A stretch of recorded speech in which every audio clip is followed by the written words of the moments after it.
एक छोटे से गांव में रघुनाथ नाम का एक आदमी अपने बेटे शिवा के साथ रहता था। 2 साल पहले ही रघुनाथ की पत्नी मोहिनी की मृत्यु तालाब में डूब जाने के कारण हो गई थी, जिस वजह से रघुनाथ और उसका बेटा हमेशा दुखी ही रहते थे। रघुनाथ के पास एक छोटी सी जमीन थी जिसमें वह फसल उगाकर अपना गुजारा करता था।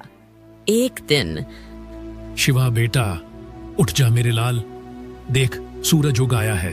तेरी माँ की याद आ रही है तुझे देख के। बाबा, मुझे बहुत ठंड लग रही है, क्या आप मुझे डॉक्टर के पास ले चलेंगे? बेटा, तेरे बाबा के पास 2 रोटी के लिए भी पैसे नहीं हैं। डॉक्टर की फीस कहाँ से दूं? वह एक फटे कपड़े से शिवा के माथे का पसीना पोंछता है और एक गहरी सांस भरता है। इसके बाद रघुनाथ काम की तलाश में अपने कंधे पर फावड़ा उठाकर गांव के अमीर जमींदार ठाकुर प्रताप सिंह के घर की ओर जाता है। वहां ठाकुर आरामदायक कुर्सी पर बैठा था। ठाकुर साहब, कुछ काम हो तो दे दीजिए, मेरा बेटा बीमार है, डॉक्टर को दिखाना है। अबे रघुनाथ, हर बार बीमारी का बहाना बनाकर आता है तू कोई काम नहीं करता, बस भीख मांगता है। साहब, इस बार सच कह रहा हूँ, जान निकल रही है मेरे बेटे की। जो भी काम हो दे दीजिए, खेत की निराई ही करा दीजिए। ठीक है, मेरे बाग में झाड़ियां उगाई हैं, उन्हें साफ कर, तब दूंगा तुझे 1 रुपया। सिर्फ 1 रुपया? साहब, डॉक्टर की फीस 5 रुपए है। सुन, ज्यादा जबान चलाई तो वो भी नहीं मिलेगा। इसके बाद रघुनाथ झाड़ियों में फंसे कांटों को नंगे हाथों से हटाता है। धूप तेज हो रही होती है, लेकिन वह रुके बिना मेहनत करता है। पास से गांव की विधवा सरला गुजरती है। अरे रघुनाथ भाई, ये क्या हालत बना रखी है? शिवा की जान का सवाल है बहन।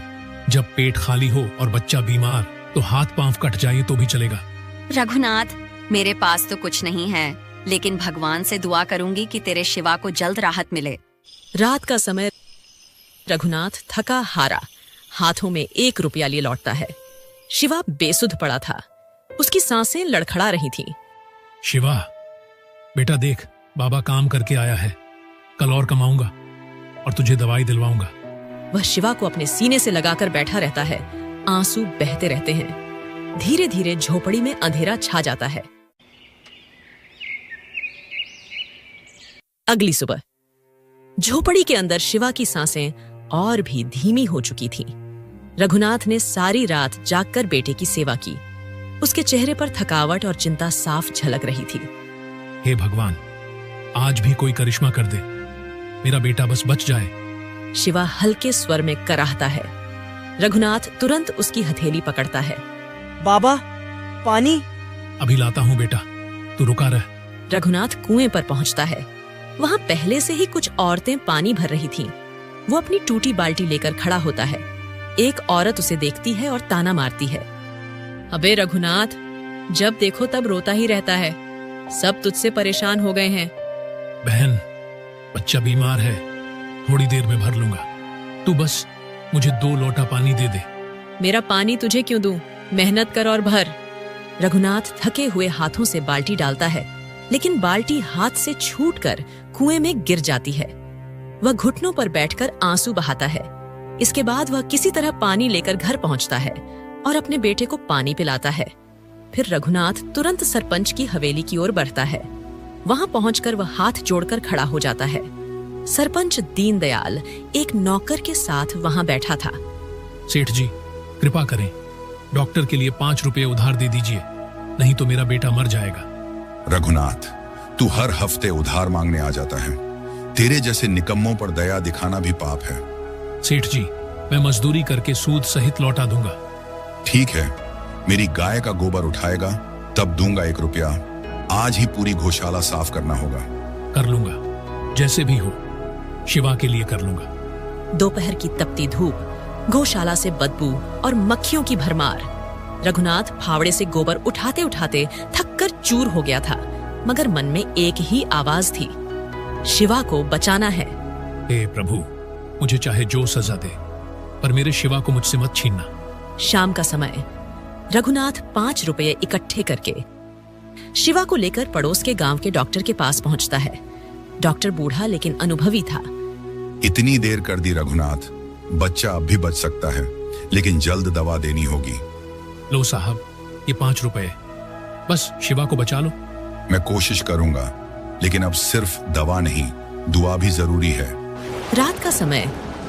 डॉक्टर दवा दे चुका था, लेकिन शिवा अब भी बेहोश था। रघुनाथ उसके पास बैठा था। बाहर बारिश शुरू हो चुकी थी, बिजली कड़क रही थी। अब क्या होगा साहब? देखो रघुनाथ, अब सब भगवान पर है। सुबह तक अगर बच्चे ने आंख खोली तो समझो वो बच गया। रघुनाथ शिवा की बगल में लेट जाता है। बारिश की हर बूंद उसके आंसुओं में मिलती जाती है। अगली सुबह भोर की हल्की रोशनी झोपड़ी में फैल रही थी। रघुनाथ शिवा के पास बैठा उसकी आंखों को देख रहा था। शिवा अब भी बेहोश था। उसकी सांसें बहुत धीमी हो गई थीं। साहब, अब कुछ आशा है? बेटे का शरीर बहुत कमजोर हो गया है। अब उसे पौष्टिक आहार और गर्म कपड़ों की जरूरत है, वरना दवा बेअसर हो जाएगी। साहब, मेरे घर में नमक तक नहीं है। पौष्टिक आहार कहां से लाऊं? मुझे अफसोस है रघुनाथ, मैं जितना कर सकता था कर चुका हूँ। फिर रघुनाथ जल्दी से गांव की किराने की दुकान पर जाता है, जहां दुकानदार हरीश बैठा था। दुकान में आटा, दाल, घी सब कुछ है। रघुनाथ हाथ जोड़कर कहता है, हरीश भाई, थोड़ी सी मूंग दाल और दूध दे दो, मेरे बच्चे के प्राण अटके हुए हैं। अबे रघुनाथ, तू फिर से मांगने आ गया? पिछली बार का भी उधार नहीं चुकाया। इस बार मेरा बच्चा मर जाएगा। हरीश भाई, मैं मजदूरी करके सब चुका दूंगा, बस एक बार दया कर दो। चल हट, अगर सब तुझ पर दया करने लगे तो मेरी दुकान भीख खाने में बदल जाएगी। रघुनाथ की आंखें भर आती हैं। वह खाली थैली लेकर वापस लौटता जाता है। इसके बाद रघुनाथ गहरी चिंता में नदी के किनारे बैठ जाता है। पास बहती नदी की आवाज और चिड़ियों की चहचहाहट भी उसे चुभ रही थी। वह जोर से रो पड़ता है। हे भगवान, मेरी परीक्षा कब खत्म होगी? मैं तो टूट गया हूं, अब मुझसे नहीं होता। तभी एक बुजुर्ग साधु वहां से गुजरते हैं। वे रघुनाथ की हालत देखकर रुकते हैं। बेटा, तू रो क्यों रहा है? बाबा, मेरा बच्चा मर रहा है। दवा दे दी पर खाना नहीं है, अब कुछ नहीं बचा। बेटा, जब इंसान टूट जाता है तभी ईश्वर खुद रास्ता दिखाता है। तू मेरी कुटिया में चल, जो थोड़ा बहुत है तुझे दे दूंगा।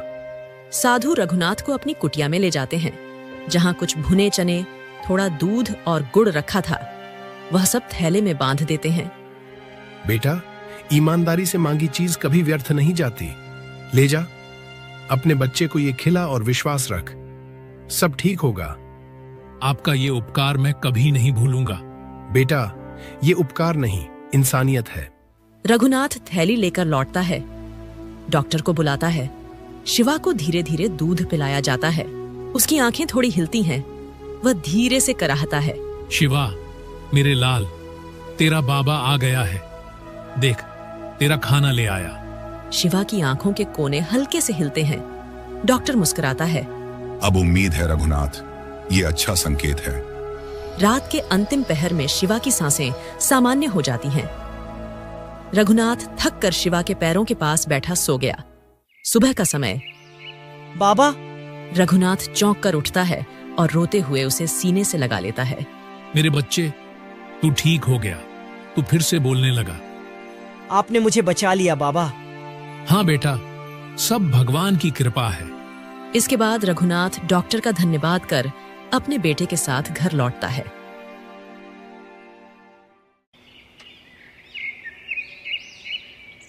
अगले दिन झोपड़ी में सूरज की रोशनी झलक रही थी। शिवा बिस्तर से उठता है। उसका चेहरा थोड़ा थका हुआ, पर आंखों में चमक थी। रघुनाथ उसके लिए बाबा के दिए राशन से खिचड़ी बना रहा था। बाबा, मैं अब अच्छा महसूस कर रहा हूँ। हाँ बेटा, भगवान की कृपा से तू अब बिल्कुल ठीक हो गया है। 1 सप्ताह बाद। बाबा, अब तो मैं बिल्कुल ठीक हो गया हूँ, तो अब मैं भी आपके साथ खेत पर जाऊंगा। नहीं रे, अभी तेरी तबीयत पूरी तरह ठीक नहीं हुई। तुझे आराम करना चाहिए। बाबा, मैं अब बड़ा हो गया हूँ। आप अकेले खेत में बहुत मेहनत करते हैं। अब मैं भी आपकी मदद करूंगा। दोनों में खूब बहस होती है। बेटा, खेत की जिंदगी आसान नहीं होती। धूप, बारिश, कीचड़ सब सहना पड़ता है। बाबा, मैंने बीमारी भी सह ली। अब खेत की धूप क्या करेगी? इसके बाद रघुनाथ और शिवा खेत में पहुंचते हैं। रघुनाथ हल से जमीन जोतने लगता है। शिवा हाथ में फावड़ा उठाता है और नन्हे हाथों से काम करने की कोशिश करता है। ध्यान से बेटा, थक जाएगा तो बैठ जाना। नहीं बाबा, अब मैं आपके साथ हर रोज खेत पर आऊंगा। पास से पड़ोसी किसान बंसीलाल यह सब देख रहा था। रघुनाथ भाई, अब तो तुम्हें असली मदद मिल गई। तुम्हारा बेटा सच्चा योद्धा निकला। हाँ बंसीलाल, ये मेरा जीवन का सबसे बड़ा सहारा है। शाम का समय। रघुनाथ और शिवा थके हुए मगर संतुष्ट होकर झोपड़ी के बाहर बैठकर बातें कर रहे थे। बाबा, एक बात कहनी है आपको। हाँ बेटा, बोल, क्या सोच रहा है? बाबा, मैं खेत में काम करना चाहता हूँ, पर मैं पढ़ना भी चाहता हूँ। पढ़ना है? बेटा, तेरी तबीयत अभी ही तो ठीक हुई है और हमारे पास इतना पैसा कहाँ कि स्कूल की फीस दे सकें।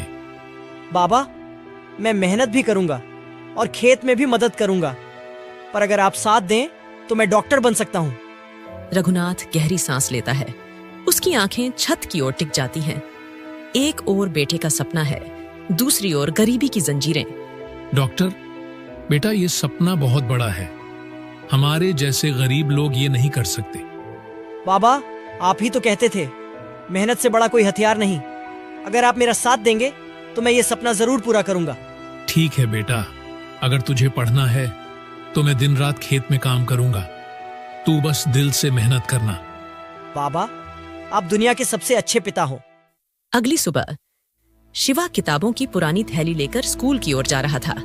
उसकी आंखों में आत्मविश्वास था। हे भगवान, मेरे बेटे को ऐसी ताकत देना कि वह पढ़ लिख कर दुनिया में नाम कमाए और अपने बाबा का सिर ऊंचा करे। गांव के आसपास के लड़के उसकी गरीबी पर हंसते हैं। अरे ये वही है ना जो खेतों में मिट्टी खोदता है। हाँ, सुना है डॉक्टर बनना चाहता है ये। शिवा बिना कुछ कहे वहां से आगे जाता है। सुबह का समय। बेटा, मैं खेत पर जा रहा हूँ, तू अपना ख्याल रखना। ठीक है पिताजी।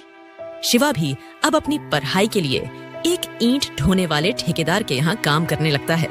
वो अपने हाथों से बाल्टी में पानी भरता है। अरे लड़के, तू तो पढ़ाई भी करता है ना, फिर यहाँ क्यों काम कर रहा है? पढ़ाई मुफ्त नहीं होती साहब, पैसा और मेहनत लगती है। बेटा, भगवान तुझे बहुत आगे ले जाए, तू तो असली नायक है। रात का समय।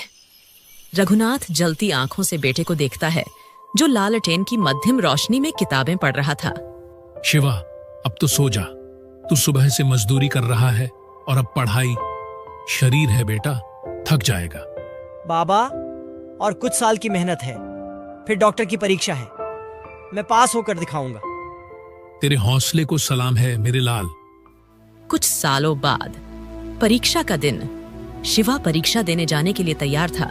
बेटा, तुझे किसी चीज की जरूरत तो नहीं? कुछ और नहीं, आपकी दुआ चाहिए बाबा। रघुनाथ शिवा के माथे पर हाथ रख उसे आशीर्वाद देता है। इसके बाद शिवा बस पकड़ने चला जाता है।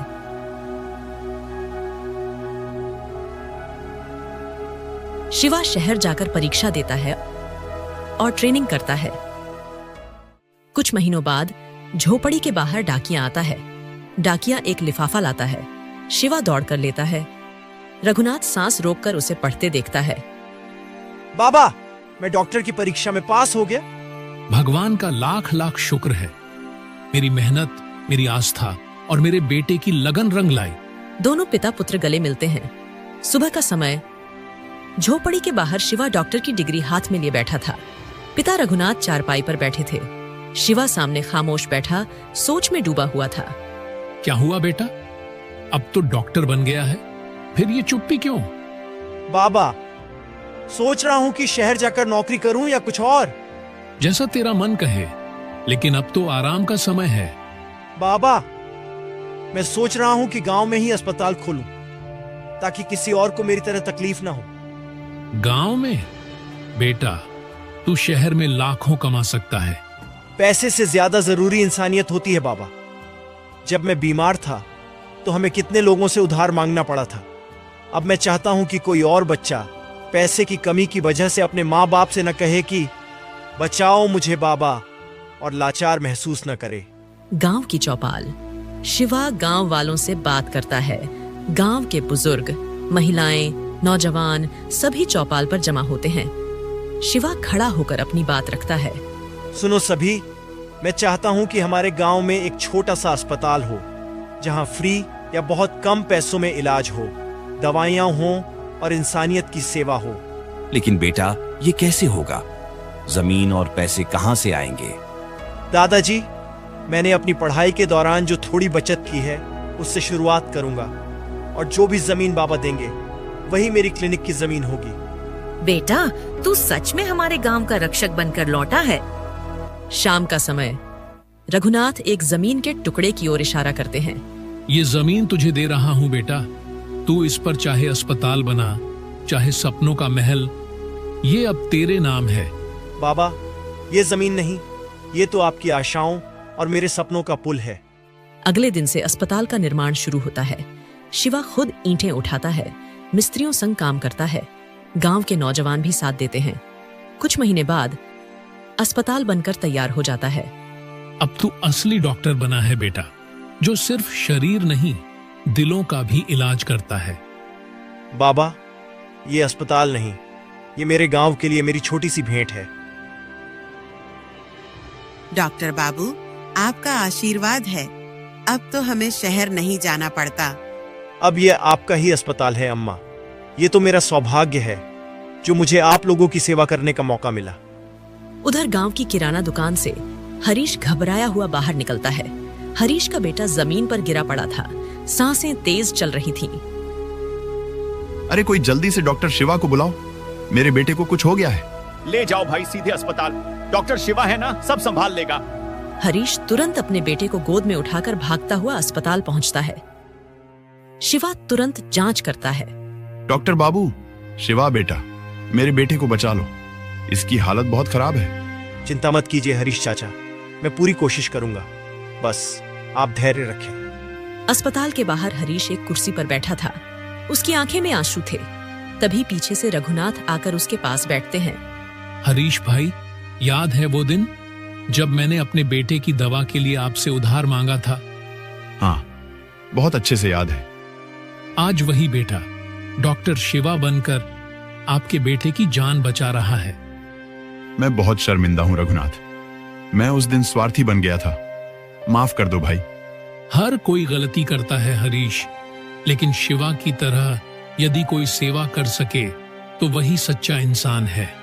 तभी थोड़ी देर बाद शिवा बाहर आता है। अनुज अब खतरे से बाहर है चाचा, आपको घबराने की जरूरत नहीं है। शिवा बेटा, मैं तुझसे भी माफी मांगता हूं, तूने आज मेरी आंखें खोल दी। चाचा, सेवा करना मेरा धर्म है, कोई अपने लिए बुरा करे तो भी हमें अच्छा ही करना चाहिए। शिवा बेटा, आज के बाद तेरे नाम को दुआ में याद किया जाएगा। मेरा बेटा, मेरा अभिमान है तू। तूने सिर्फ मेरी नहीं बल्कि पूरे गांव की लाज रख ली।